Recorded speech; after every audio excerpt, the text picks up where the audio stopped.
Hello everybody. Today I will show you how to fix front camera not showing up on iPhone. How to fix it.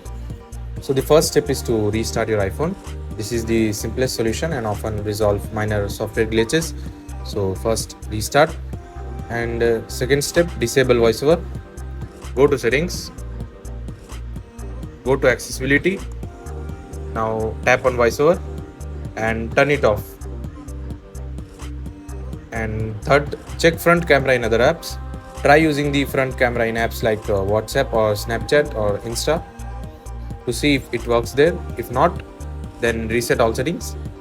Go to settings, tap on general, scroll down and tap on transfer or reset iPhone.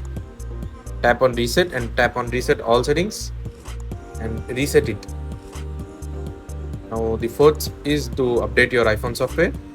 So for this, go to settings, go to general, tap on software update, and if any update is available, download it, update the software. If none of the above solution work, it's possible there is a hardware issue. Visit a repair shop for professional diagnosis and repair. That's it. Thanks for watching. See you in